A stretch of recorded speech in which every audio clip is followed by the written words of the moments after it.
Welcome to Pushing Forward with Alycia, a podcast that gives disability a voice. Each week, we will explore topics like confidence, ambition, resilience, and finding success against all odds. We are creating a collective community that believes that all things are possible for all people. Open hearts, clear paths, let's go. Welcome to Pushing Forward with Alycia, a podcast that inspires change and gives disability a voice. And boy, are we doing that today. Today's episode honors Best Buddies Month, and we're releasing it on March 6th. Spread the Word Day, a day that brings awareness to the harmful use of the R word and champions inclusion. Today, we are welcoming literally one of the most influential voices in disability inclusion advocacy. Somebody pinch me, please. But we have Anthony Kennedy Shriver on the show. He is the founder, chairman, and CEO of Best Buddies International. Best Buddies was established in 1989, and it has grown from a single chapter at Georgetown into a global movement that's creating life-changing opportunities for individuals with intellectual and developmental disabilities, sometimes simplified down to IDD. Best Buddies creates life-changing opportunities through friendship, love that, through employment, love that even more, through leadership, love that, and through inclusive living.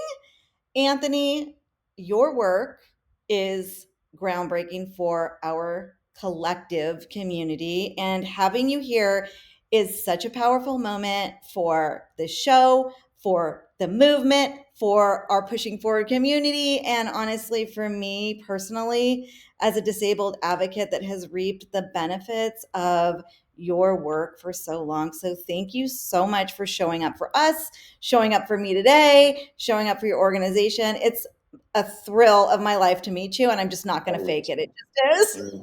You're very sweet. You're very sweet. Thank you. You're very sweet. I'm glad to be here. It's an honor. Congratulations to you and all your wonderful work and leading by example and the challenges that you face through your life and overcoming them and having an incredibly beautiful life for yourself and being so upbeat and happy and excited. So deserve a lot of credit for that for sure. It's hard to just be happy and upbeat and excited and energetic with no physical challenges like that, but to do it and have all that, it's super impressive. Congratulations. No easy thing. Thank you so much. I appreciate you saying that. I would love, if it's okay, to take a quick moment to acknowledge the profound legacy and advocacy and social change within your family that has literally shaped our entire world. And what I want to know in that is, in growing up in an environment that has been dedicated to service, I can imagine that there's been that fact alone had a huge impact, not only on your life, your advocacy, but is there one family member, which I have a feeling who you might talk about, but is there one family member who inspired you to have this passion for disability inclusion specifically? Can you talk just a little bit about that as we're kicking this off? Yeah, no, for sure. And thank you again for all your sweet words. It's super blessed. It's been a huge team effort. I really consider my immediate family and my extended family as a giant team. And the more successful each member of the team is, I feel like we all are more successful. And the tide rises with the whole team. And I keep trying to remind myself of that. So the more everybody else does, the more I get as a benefit and the more successful Best Buddies is. And I am just in my own personal life. So it's been a great journey, and I have such a wonderful, blessed legacy of so many people who have done so much for over 100 years here in the United States. So it's been a great run for sure. I really have two people that really individually, I think, inspire me. Originally, it really has to be my mom. I think she's been an inspiration to so many people, Eunice Kennedy Shriver and founding the Special Olympics and so many of the things that have come as a result of her work with Special Olympics and President's Council on Intellectual Development Disabilities and everything she inspired President Kennedy to do in this field and the attention that he was able to raise to it when he was president and the attention she brought to the issue. And all of us, starting with the inspiration from my aunt Rosemary Kennedy, who had profound intellectual and developmental disabilities, my mom's sister, President Kennedy's sister. They've been huge factors for me, just in general in my life. My mom was not only for her work in this space, but really most importantly for her faith and her relentless pursuit of the challenge that Jesus lays out there for us as Catholics, to always be thinking of ways that we can contribute and give back, and to whom much is given, much is expected, and to count our blessings on a daily basis, despite all the challenges that come. The challenges come for every family, right? Nobody gets a free pass, nobody gets a free ride. So we've all got our stuff. So it's what you do with your stuff, I always felt. And she was a genius on managing and pushing through her stuff and looking at the bright side of everything and just staying at it. Let's keep moving was her big thing. Let's keep moving and keep the energy up, keep the energy high, and keep pushing every day is a great message for me. The good news is when you keep it moving, a lot happens. That's the bright side of it all. So many lessons from her, but she really inspired me to get into this work. And she made this work fun and exciting and energetic and creative and challenging and intellectually stimulating and entrepreneurial. Everything that's so wonderful about being in this movement and the kinds of people that you interact with and the creativity of this population and just being a social entrepreneur. Every day is a new day, every day is a new opportunity, and so many gifts that it's hard once you're exposed to this, I find, to go off and do anything else. I can't imagine being a lawyer or an accountant or a guy on Wall Street just making tons of money, even though it's attractive. As I say, the devil sells a lot of really wonderful things. He's a tough guy to compete against. But I think relationships and the contact you make with other human beings and developing lives together is really addictive. And just for me, anyways, hard to beat anywhere else. When Rosemary, she was a force of nature. She was nonverbal and non-ambulatory. She inspired my whole family to be in this field. And I think the thing that's unified us more than anything really is our work with this population, even more than the politics of my family. I think the work around people with special needs is really our greatest legacy as a family. And I think 100 years from now, that this is really going to be the thing that people are going to pay attention to and is going to have a real continuation beyond the political legacy that so many people have in the family. She was so challenged, but I remember as a young boy recognizing that she could swim better than anybody in my family. And it really registered for me that despite all of her disabilities, everybody would see her disabilities. She had one God given talent that was better than anybody. She could do it better than President Kennedy or her sister, my mom. So I really registered that I felt like for the rest of my life, I always tried to remind myself everybody's got some great gift. And I think that's really the foundation of Best Buddies. How can we meet people? How can we embrace people and support them in realizing their full potential, their dreams, whatever their dreams are? How can we support them? And if it's employment, great. If it's living independently, great. If it's falling in love, great. Whatever it is, and whatever you dream up, you want to be a movie star, great. So it's really anything. It's as my cousin Robert F. Kennedy Jr. says so often, and even in the health space, he talks about we all have 10,000 dreams, and a sick person has one dream only. So I think that we have to remind ourselves that I think just being healthy and just being able to get up every day and move around you and the challenges you have physically, you have the energy and you have the engaging personality and the upbeat energy about life in general. That is a gift that we all have, that we have our general health. And I think Rosemary was healthy overall, and she brought a lot to the table. And I think it's a great message that if we have our health, we're so blessed and so lucky, and we can really achieve whatever our dreams are. So Best Buddies tries to support those dreams. It's beautiful. And boy, did she bring a lot to the table. And I agree with you. Your legacy, I think the disability piece, the advocacy, and the opportunity that you're bringing to our world is absolutely the lasting legacy and has so much opportunity for growth, especially now when the pathways are really opening up. So it's really beautiful. What did yesterday look like in 1980 when I want to start this movement to today where you've got this massive, let's talk numbers for a minute.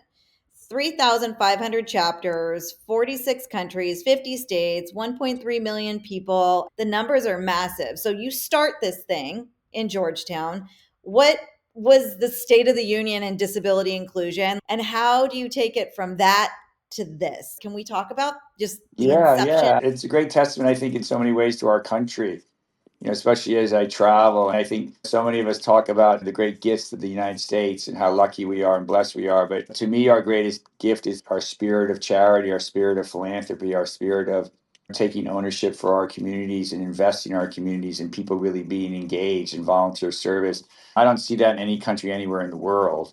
And we have a mighty economy and we hear so much about that, and we have a mighty department. We have all these planes and bombs and all these things that we're doing. But if you really run around the world, the thing that I think people really respect and admire the most about the United States, and is so unique to the United States, is our spirit of responsibility and engagement and volunteer service, and people stepping up, whether it's in the schools now, where it's required for people to do service, whether it's the incredible corporate support that organizations like us get from companies that want their employees to be engaged in social responsibility and active in the community, to corporations and individuals wanting to hire people with special abilities to be engaged. None of that existed in the 80s at all. My mom took it a long way from the 60s to the 80s, big time. She got some of the Special Olympics on ABC Wild World of Sports, which was one of the highest rated shows in America in those days, with Frank Gifford and Howard Cosell and all those kind of legendary broadcasters were around. To get that faces of people with special abilities in the living rooms of Americans was a great accomplishment.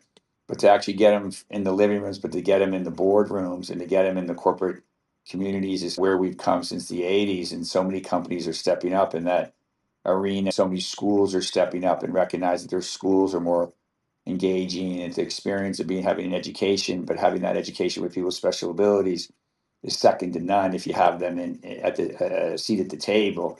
When the 80s, when I started, there were, I think, 3 or 4 schools, universities that offered programs for people with intellectual disabilities. Now there's, I think, 158. So it's grown significantly. And Clemson University has a Clemson Life program. Some of these life programs all over this country, George Mason University, there's so many great ones. Vanderbilt, really distinguished universities welcome people with disabilities onto the campuses, and they get degrees and they go to classes. Some of them are living on campuses now. We've got our Best Buddies living programs across the street from some of these universities so that the kids can have the social, recreational experience of being on a college campus. And when you have good social skills, good social norms, you do so much better in the workplace. Because ultimately, we want to also get people with disabilities feeling like they can contribute 100% in the workforce, and they can pay taxes, and they can participate in 401k plans, and they can have coworkers, which they do have, and they can live independently and really ride public transportation, or even some of them driving their own cars. Having really these big full lives is really realistic now and really reasonable to expect. And parents are beginning to accept it more and understand that letting go of their child with special abilities is part of the process, just like we all let our kids go off to college and they grow up and they move out of the house. That same experience is happening for a greater number of people with intellectual disabilities. So the movement has moved forward in such a huge way and so different. When I go into a lot of these companies, whether it's Coca-Cola, who's a big sponsor now, or Rolex, or Jersey Mike's, or Wells Fargo, some of the big blue chip companies that are out there, they want to be involved in this. They want their employees involved. They want to do cause marketing with us. Did a huge campaign this past year with Jersey Mike's, and they did a specific ad, featured bunch of people with special abilities in their ad, and it raised millions and millions of dollars for us. They put it on Sunday Night Football and the World Series and Monday Night Football and Saturday Game of the Week for college. So recognizing that when they bring all that to their culture, their brand, that their brand actually does better, that they make more money, they're more successful in the communities where they operate than if they don't have the association with an organization like Best Buddies. It's a great testament to, I think, Americans who respect brands that align themselves with organizations like Best Buddies or Special Olympics or Red Cross or St. Jude's. There's so many great organizations out there that it's a great testament to Americans. The average American really responds favorably to a company that is committed to investing in diversity and inclusion and acceptance. And they're more successful because, in the end of the day, if the companies are more successful and the consumer responds to the way that they position their brand, they'll keep doing things like they're doing with Best Buddies. They'll keep investing in organizations like ours, and they're seeing the results of it, and it's great. And it definitely didn't exist in the 80s and the 90s. So it's really, I feel like we've turned the corner big time in the last 10 years and even gotten way better since COVID and beyond. Despite everything that's going on now in Washington, I still think the environment's really strong to do deals with companies and to get companies to recognize that they really get first class quality employees through Best Buddies, and it makes good business sense for them to hire. Yeah, and I think that's the one common ground conversation right now in the environment that we're in. I know I see it in my own business too, where I just book big, huge logos, and I'm like, companies still care about this. We Yeah. just need to keep advocating for it and educate. And I think the education component is huge. Can you talk about what you do at Best Buddies for anybody that is out there that wants to get involved, understand, contribute, all of that? Can you give us a little rundown of Yeah. what Best Buddies is and how?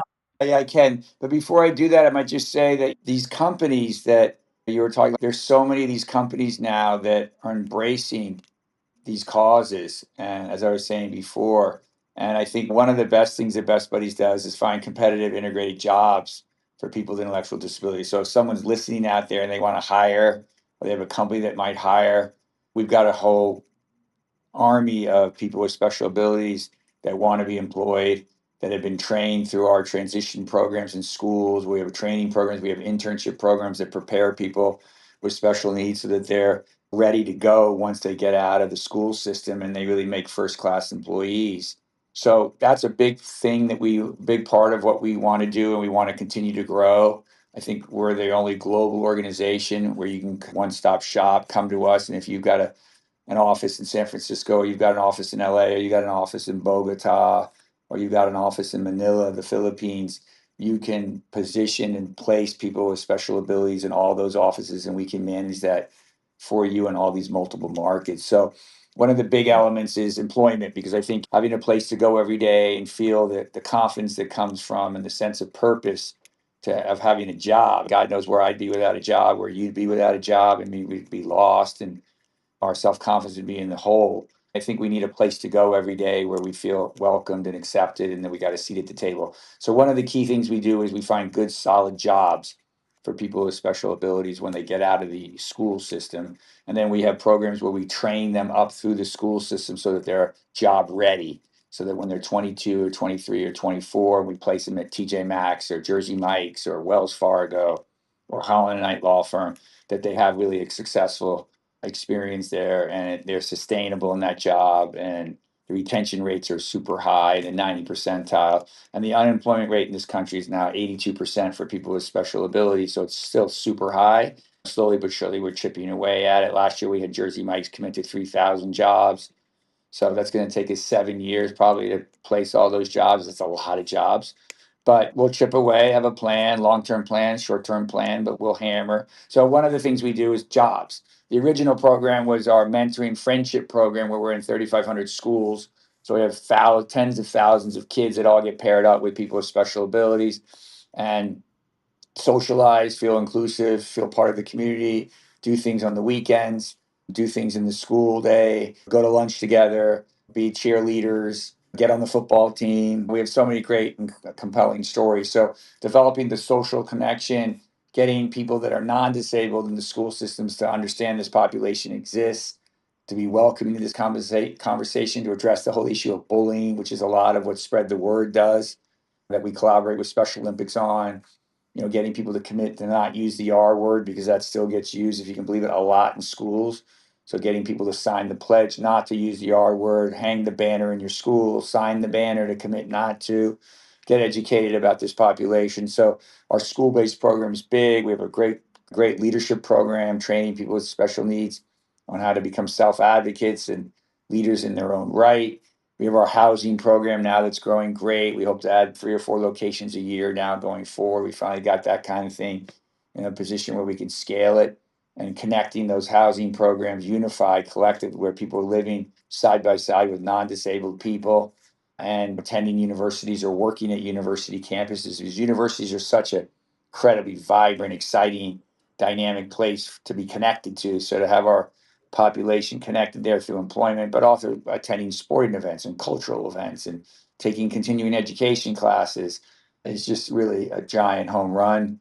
The big one we launched this past year, our fifth pillar, called family support. We launched a program called Eunice Buddies in honor of my mom, which creates opportunity to create mentors for expectant mothers when they find out they have a diagnosis that they have a baby, that they become pregnant with a child with Down syndrome, someone to mentor them, support them on their journey to bringing that baby to term. and raising that baby all the way up through the Best Buddies network. So that's been life changing, life saving, and really exciting. So what I call it now, from the womb to the tomb, being able to support people all the way through is great. Mm. So I'm really committed to Uni's Buddies and the family support. We're launching a dating app now with Bumble. It's going to be called Bumble Buddies, because buddies really Oh, want to fall in love just like the rest of us. They want to have a partner and a companion. And that's been something that parents have been asking for a long time. So we're finally going to do that. So it's exciting. And anyways, those are some of the things that we do to try to bring it full circle for our population.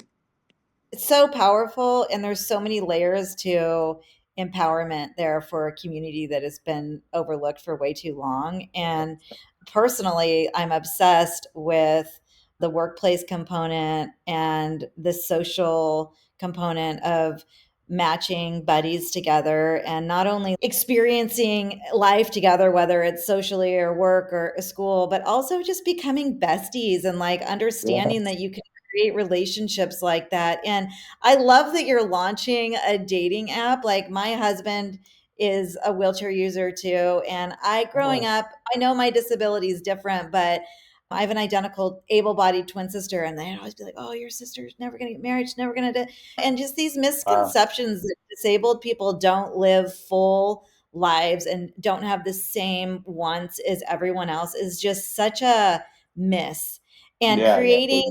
creating platforms and organizations and partnerships, from big corporate partnership deals to just like the one-on-one at school, to that's so huge. And all those children are going to become the CEOs that are going to then hire Exactly. disabled people, no matter what disability it is, and not even think twice about it and understand their Yeah, value. yeah. It's And that's so already beautiful. happening. Yeah. So beautiful. Well, Oh, so how did you end up meeting your husband then? If he's in a wheelchair? oh, I like it. Turn in the interview to me. So because it's so Yeah, challenging waiting to meet, you've done things that you might share in common or want to share in common. Not that you obviously have to do that, but I'm just curious. no, I would love to. We both competed in wheelchair tennis our whole lives, and we met at sports camp when we were 12, and then just stayed in Wow. contact. And I never thought I would marry the guy in the wheelchair, to be honest with you. I thought in my mind for a long time, I need somebody to carry me up a mountain if I need it. But he does. He understands this path more than all of the able bodied like Yeah, relationships I'm that I had sure. that I was constantly. We met by organizations putting us together and creating relationships that we could really Yeah. trust and feel like we could be ourselves fully. So it's Yeah. powerful what you're doing. I'm getting the chills again up and down my arms. And No, I like to hear that because it's like how we try to figure out how would the love thing work in our launching of this Bumble Buddies concept, and how can we connect people, because there is just they have so many of our people now out in the workforce and living out in the community. They want to fall in love. Love's the greatest force in the history of the universe, right? There's nothing even comes close. So if they don't have that opportunity, they're just missing the best quality of life, right? The best thing that life has to offer. I'm really trying to figure that out, but it's good to know yeah, how you did it. from a relationship standpoint, I think the biggest blocker for us was misconceptions, honestly, from some of the people that were closest to us. Don't marry her. She's not going to be able to take care of you, or things like that. And so it's really like understanding our own bias from like the people that are the closest to us whispering in our ears that then take it outward. But it's Right. those people that are the closest. If they don't believe like that you two can come together, Yeah. you have a lot of self-doubt. It's your immediate family Yeah. saying People those. make it really tough. Yeah. They Yeah. doubt it. They don't think that. We still deal with that with a lot with parents that don't think their Yeah. kids can get out there and can't have a job and can't be independent, can't fall Yeah. in love. And have them. Work that you're doing with parents is really important with the new arm of your organization, because I get that a lot from parents too. Like, how do I allow them to fall down and figure out how to get back up on their own? And it's like, you Right. just do it. Like, You you just have do. to do it. Because Yeah, that was the most powerful thing that my parents did for me, was like adapt what I needed. And then they made me figure it out otherwise, because the world is not ever going to be perfect. And you got to be able to be quick on your feet and figure it out. Quick on my yeah. wheels. You're right, 100%. Anyway, that's great. Good info for me to Yeah. have. Yeah. What do you tell companies that are considering partnering with you and wanting to hire, but they're afraid? I tell this, if I can get to the CEO to start, it's always obviously helpful. But then the buy-in of the whole corporate culture is key for sustainability, right? Even if the CEO starts it or pushes it, it doesn't last unless the whole company buys in and the other employees get connected. My pitch always, not always, but often is so much of the responsibility of these companies is create a culture. And what kind of culture do you want to create? And what's culture to you? And what's it mean to you? And I think a culture of giving, a culture of caring sets an incredible tone and an incredible standard for your employees. And that as a result of feeling that or expressing that culture out there to your employees, you're going to improve retention all the way across the board. You're going to improve productivity across the board, improve the happiness factor. Because so often our population is generally really happy, just upbeat, happy to come to work, happy to be part of a team. And I think that's addictive. And I think if you want to have that kind of an environment where you have people that are showing up and happy to be at work and excited about your mission, excited to be part of your culture, our population's a secret sauce and you want to put them there. And at the same time, you're going to get a first class employee that's going to be reliable. It's going to show up. It's going to be excited. They're not going to jump jobs in 2 years or 3 years. They're not going to be looking to move away or move up. It does happen. Some of our people, the jobs don't work out, or they maybe get a promotion or they get a job somewhere else. It does happen, which is good, often really a positive sign. But I think it's wanting to get people who share our value system and share the concept that with diversity in the workforce and the energy that our population brings to the table, you win big time. And if you want to win, you got to join Best Buddies and you got to get these people in your companies working because that's the ticket to success. Totally. And if I could repeat, your retention of disabled employees is 90% retention. Is that what you said in the beginning? That's usually, it moves around between 90, 93. So it's pretty high, but That's real. yeah, no, it's high. And they stay years and years, some of them. And we've got a guy up in Boston now. He's a millionaire now in the pension plan. He's got over $1 million in his pension plan. He's been there 30 plus years. Um, so that's a very unusual situation. But in another 30 years, whoever's running this thing's going to be there, and they're going to have a bunch of people that are going to be part of a 401k or a pension plan, and they're going to be millionaires because they're going to stick around for 40 years. The mistake a lot of people make is they jump all the time. I tell that to my kids. It's great to move around if that's what your passion is, but when you stick with it and you're disciplined and you sustain yourself in a certain job and you slowly grow and you put away the savings every year and you just keep grinding and you love what you do, stick with it and hammer. And then you move up to one day you wake up and you're at the top of the ladder and your income's beyond what you ever dreamed possible. And you got a huge savings and you love going to work every single day. It's pretty hard to beat. You got to be in a thing that you're passionate about. You got to love going to work every day. Obviously, you got to be happy. So you got to find the right job. But if you got that job, you just keep hammering, you're going to end up doing really well. So we try to find these jobs that really resonate with our population, jobs that they want, as we call it. It's person-centered planning, person-centered Mm, employment. So giving mm. them the opportunity when they're younger to have internships or giving them the opportunity to go through to different jobs that are out there and working with our population to figure out what do they really want to do, what areas do they want to work in. They're super smart and really vocal, and many of our participants are really clear on where they want to go and what they want to do. And some of them work for the NFL, and some of them work for Sephora, and some of them work at Wells Fargo. So it just depends on their interests, just like all of us. But when you lock the right fit, it's a home run. And having pensions to retire in is an aha moment for our community too. So that's Huge, amazing. That's huge. absolutely amazing. It's Just it's financial independence is huge for anybody, right? For all of us, I mean, of everybody. I course. mean, you want to be able to go out to dinner, you want to be able to take your girl or your guy out, or whatever it is, and have a Saturday night or go to the movies. And for them to have Yeah. a paycheck every 2 weeks, it's just huge. It's life changing, honestly. And I can't imagine not having my job. Yeah, you're changing the world. I love it. I'm so Uh, thrilled about this conversation. Oh my God. Thank you yeah, so much. yeah, Okay, any last thoughts? We're in the show notes. We're going to leave all the information. Like, we've got big companies that follow the show. All my clients do. Pitch them. How do we get involved? How do we start donating and being a part of this amazing movement? yeah. Join us, bestbuddies.org. My info is public. Anthony Shriver at bestbuddies.org. you can send me an email. I'd love to have people join the force. As I said, we've got incredible companies, whether it's, again, Coca-Cola or whether it's Wells Fargo or TJ Maxx. We've got so many companies that are in this thing thriving and find it super beneficial, getting our population out there. We got companies that have their employees out at our walks. We do almost 70 walks throughout the country. It's a great way to get employee engagement, get employees out there with their kids to see where the money goes and what we're doing. They get buddies working in these companies. It's huge opportunity to get your kids to become part of Best Buddies in their schools, starting a school chapter, getting involved in our local activations in these different states or international corporate companies that maybe follow this or what you're involved in. They want to get something going in one of the countries where we have programs. We're excited, ready to go. Someone's a developer and they want to allocate apartment units for us to set up Best Buddies living near a university. It's great. There's just so many things that you can do, so many ways for your kids to participate or you to participate as an adult or you to participate as a leader. Or if you're an elected official and you work in Washington, you can support us with federal money, how you can support us at the state level.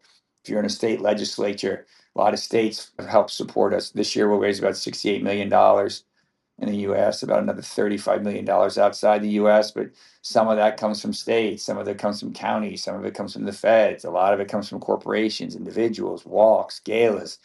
I mean, we got so many pickleball events. We got a lot of different things going on. So there's whatever your interests are, marathons. We got to launching a big marathon in New York this year. Just a lot of great things going on. But the easiest way to find out, bestbuddies.org, or shoot me an email. I respond to them all, if you can believe it, but I do. And we'll get you hooked up. And a plug for you too. I had a girlfriend say, I volunteered at a Best Buddies chapter for X amount of time during like college or something. And it was the best work life experience she has had yet. So it was like a really beautiful experience from a volunteer standpoint to just give time and be a part of it all. So I wanted to tell you that too. That's so sweet. Yeah, thank you. I love Yeah. it. I Yeah. love it. Great stuff. Okay. I warned you before we started. We end the show with a pushing forward moment. It's just a little mantra. It's of some motivation to give to our community, to leave this and go make a difference too. Do you have a little pushing forward moment that you can gift away to our community today? And to me. I feel like service is God's work, God's plan. And I don't think God makes mistakes. And all of our participants are, part of the beauty of God's plan. He's put everybody in this world for a reason. And I think if you want to be inspired and connected to your soul or to your faith, like be involved in work like Best Buddies and work that you're doing, I think is transformative and inspiring and makes you feel great about your life, makes you happier, makes your children happier, makes you have a better marriage when you're involved in service and you're giving back. Because in the end of the day, I really feel the servants are the ones that are going to win the race. And they're really the ones that end up leading the charge and have the best lives and then have eternal life and end up in heaven by the grace of God. So I hope they'll jump on the bandwagon. I love it. Thank you so much for your time. We'll never forget this day. It has been my pleasure to meet you, and just thank you so much for everything. Thank you. And I know our community is freaking out, and I'm freaking out with you. Thank you so much for joining us on this episode. Yeah. This has been Pushing Forward with Alycia and Anthony, and that is how we roll on this podcast.